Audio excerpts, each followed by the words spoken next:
Genesis 4:10. Vayomer, me asita, kol dame ahicha, soakim elai min ha'adama. The subject is carried over from the previous verse, the Lord responding to Cain, and he said, the Lord said, "What have you done?" The voice of the blood of your brother crying out to me from the ground. This verb here, asita, comes from ayin, sin, he. So it's a lamed he, or a third he verb. And very typically in the perfect form, the yod reappears holding this suffix that begins with a consonant away from the verb itself. So here we have a kal, perfect, 3ms.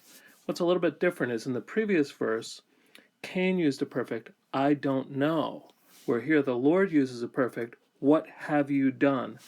So again, the tense isn't in the perfect form, but context needs to decide whether it's past, present, future, enduring, and so forth. And that's especially true in direct discourse. Now this phrase here, we have two nouns in construct. First, kol, voice, singular, then damim, from blood, plural, the voice of the blood of your brother. So the voice of the blood of your brother, because this is definite, because it's your brother, so the whole phrase is definite.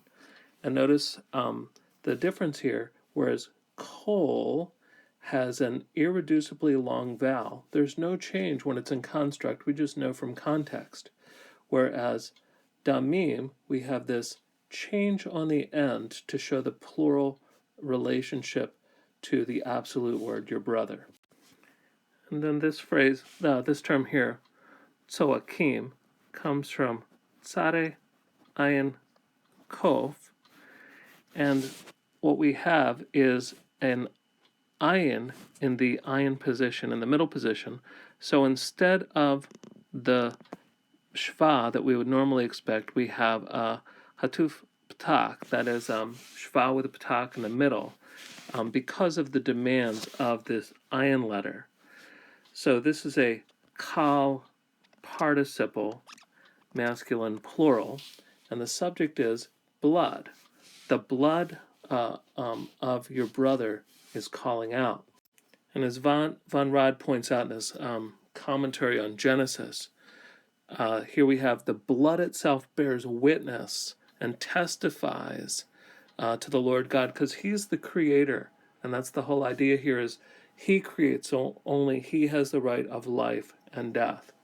And one other theological point, he asks a question again, but this is a very ironic one. What have you done? And then we can say the Lord knows what he has done because the blood cries out. So kind of this pushes against and trains us as readers so that we see that there's these anthropomorphisms when the Lord remembers or when the Lord tests someone. It seems that the Lord does have an intimate knowledge of what's going on the earth he's created and among the humans he's created.